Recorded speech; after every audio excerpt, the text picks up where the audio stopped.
WN at Royal Farms, real fresh, real fast. The coffee's a buck. Justin Tucker singing about it, and I'm singing the praises of the Rofo Rewards app and the card. You pump your gas, you get your fried chicken and your Western fries for free. Also, Sporticulture. I don't have any fresh flowers in here because Court didn't want to send me any Pittsburgh Steelers flowers this week, but I'll have some Ravens flowers here, hopefully upon victory on Sunday night at the Confluence. You can learn more at Sporticulture.com and ship those flowers to the Steelers fan or the Ravens fan of your choice. This is my favorite Pittsburgh guy. I don't like many people in Pittsburgh, but Ed Bouchette has covered the Pittsburgh Steelers for the Pittsburgh Post-Gazette for 33 years now. That's almost as long as I've been going to Rush concerts.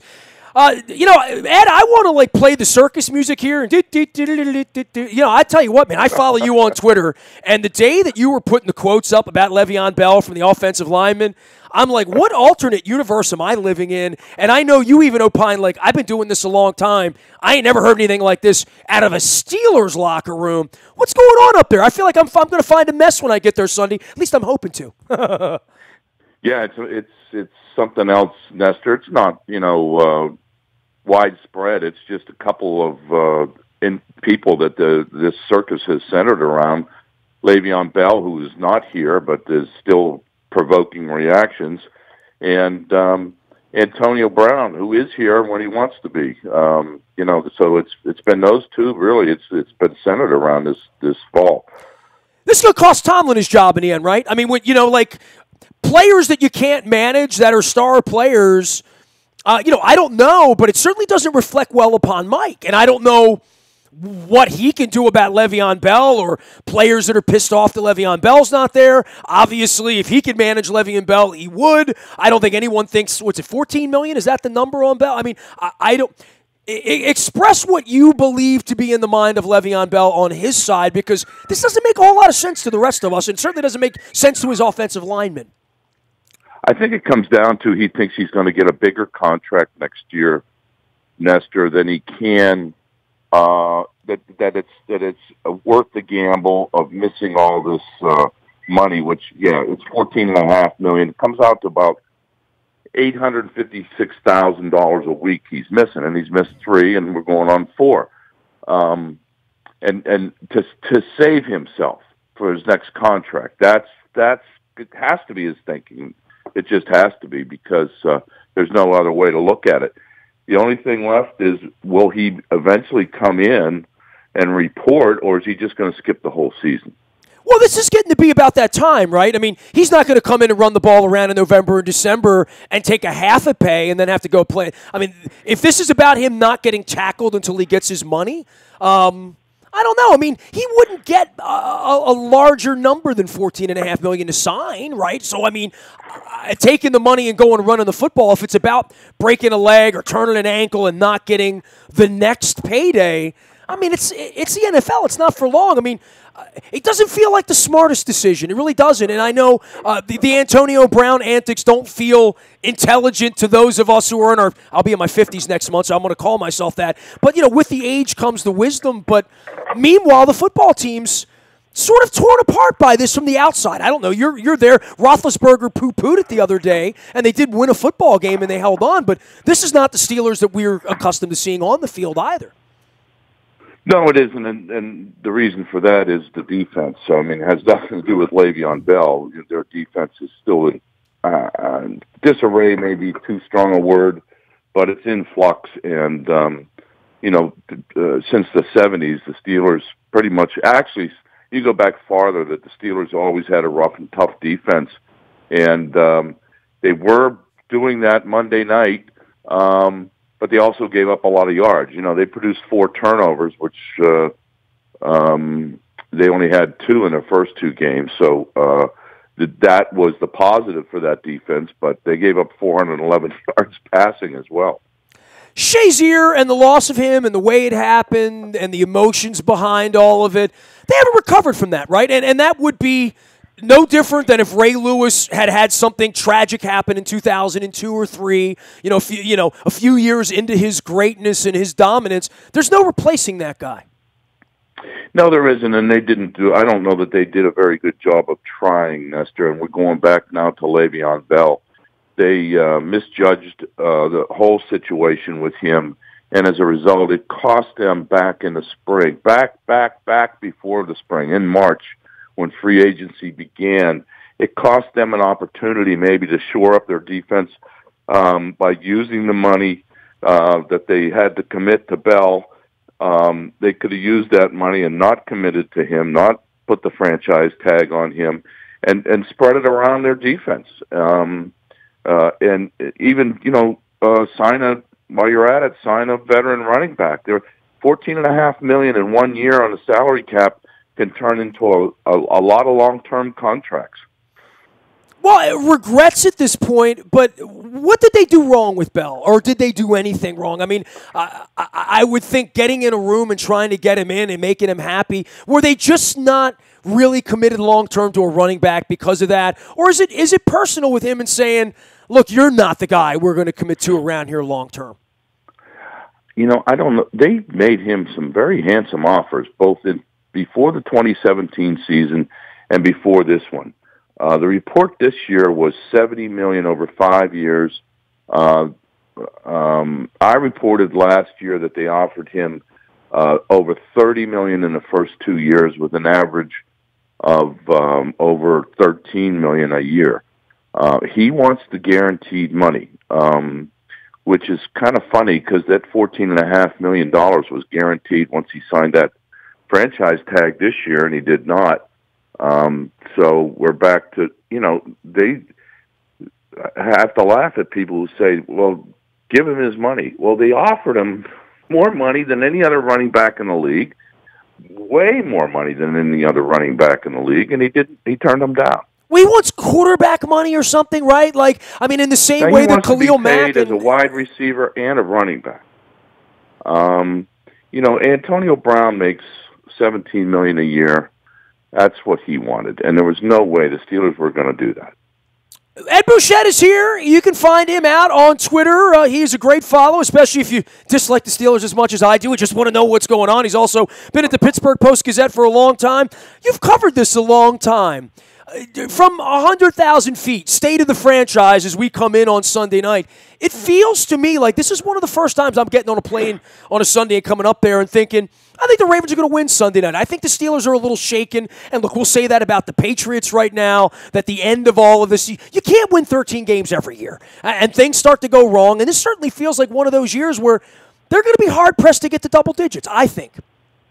Well, Nestor, it's funny. You just mentioned 13 wins. Many of those wins came as they did the 39-38 victory against Baltimore that clinched the division last year at Heinz Field. Last-second kicks, there were like 5 games like that. And so they got a lot of lucky last year. And, you can say the good teams win the close games. I understand that. But, they open up this season with a tie in Cleveland, blowing a 14-point lead with 7.5 minutes left. This team is capable of probably beating anyone and probably losing to anyone. And we've seen that. We saw it last year. And it's happening again. So Baltimore coming here and winning, that wouldn't even be an upset, Nestor.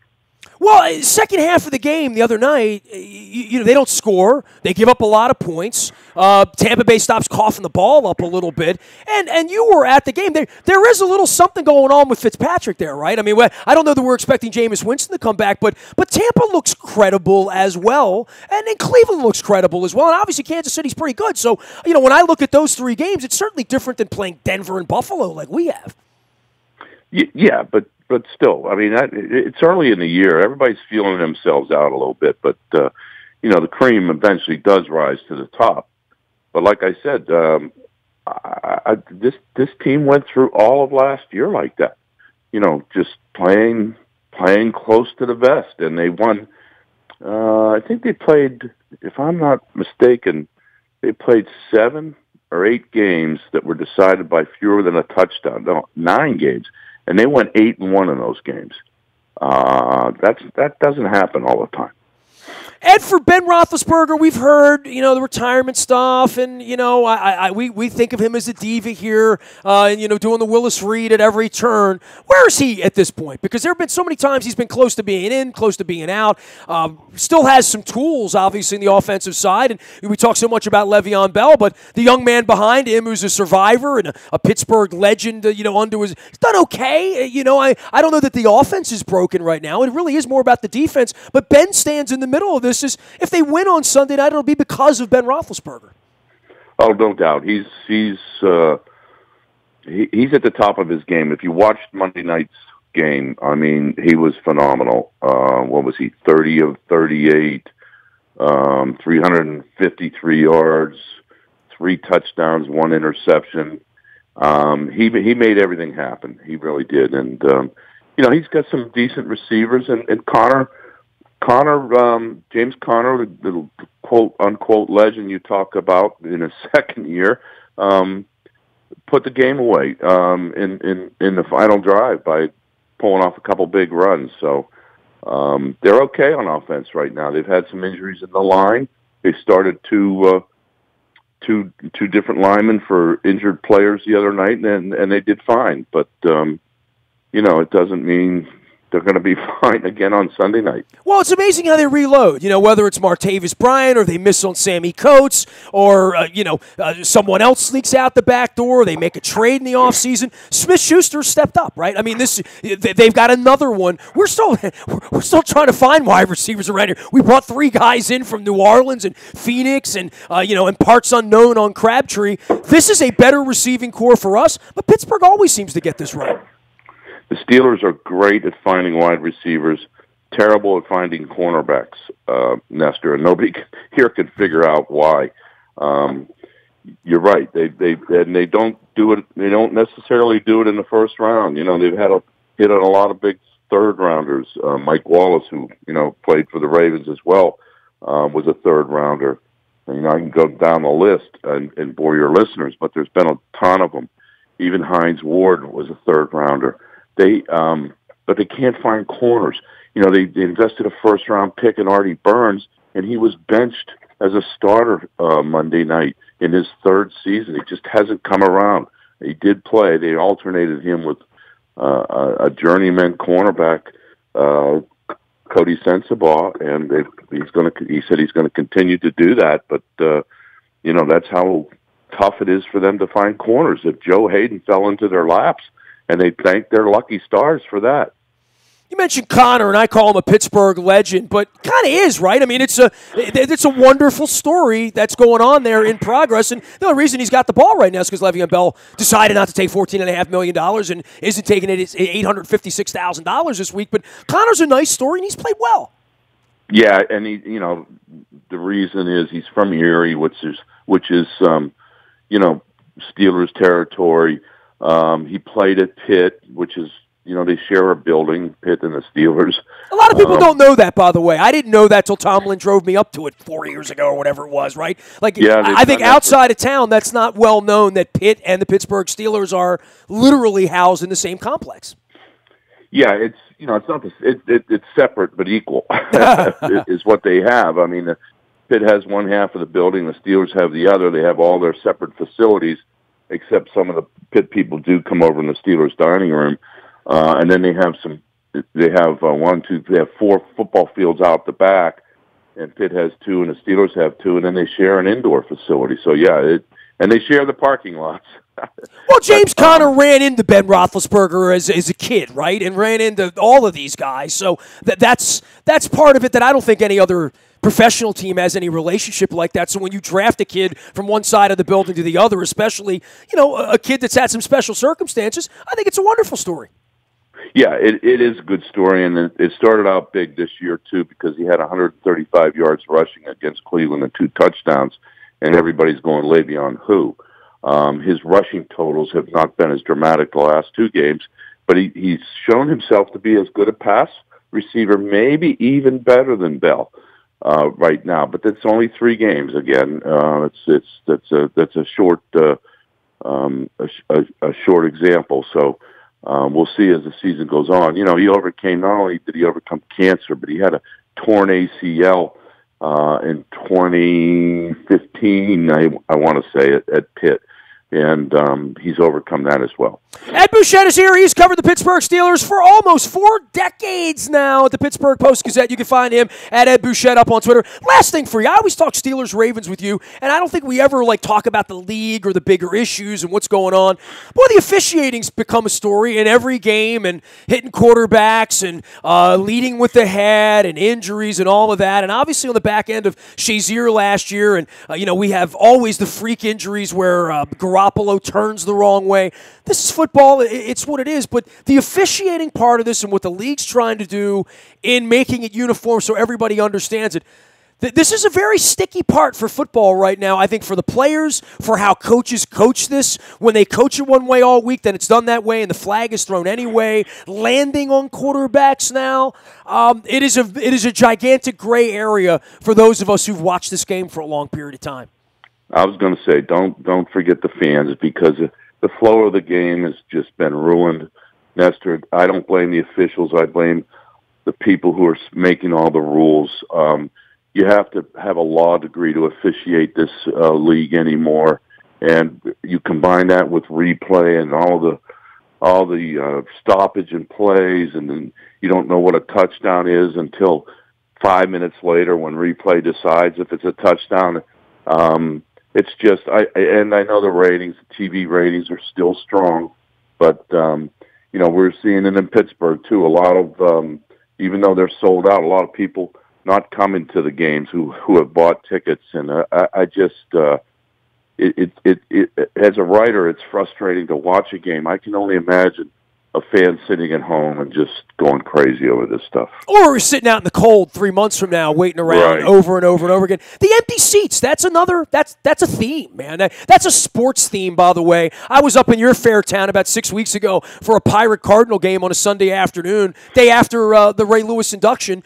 Nobody there. I'm in Baltimore, nobody there. I mean, our stadium, we've had rain the first 2 games. Nobody's coming to the games, even though the tickets are bought. That's an NFL issue right now. Yeah, when you talk about the Orioles, though, when they're 60 games out, that's a reason not to go. You have to be a diehard to go to the games. Hey, look, Nestor, years ago, I used to go to see the Red Sox in the 60s when I was a kid. You can't get a ticket anymore to those games.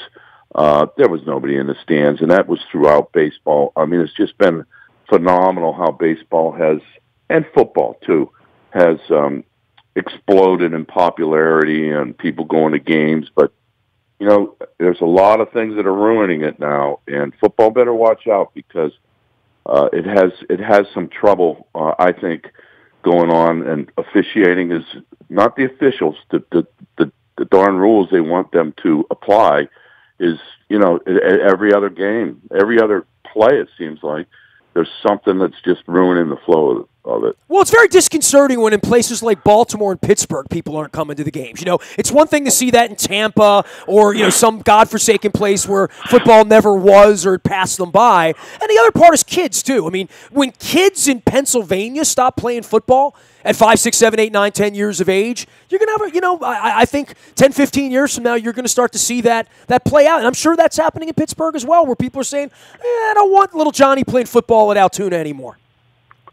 Well, it's funny because I ran into the local high school football coach here in my community. And I said, how are you going to do this year? And he looked at me like I was crazy. He says, we got 30, and it's a good-sized high school. He said, we got 37 people out, 37 kids out for football. And I said, well, what's going on? He said, this is how he explained it, suburban mothers, they don't want their kids playing football anymore. I don't know what's going to change that, because football ain't going to get safer no matter what they do to it, right? Maybe the perception, but not the reality. And you've seen it all up there with Shay. The Shazier thing has to shake every mother in that community, right? Literally.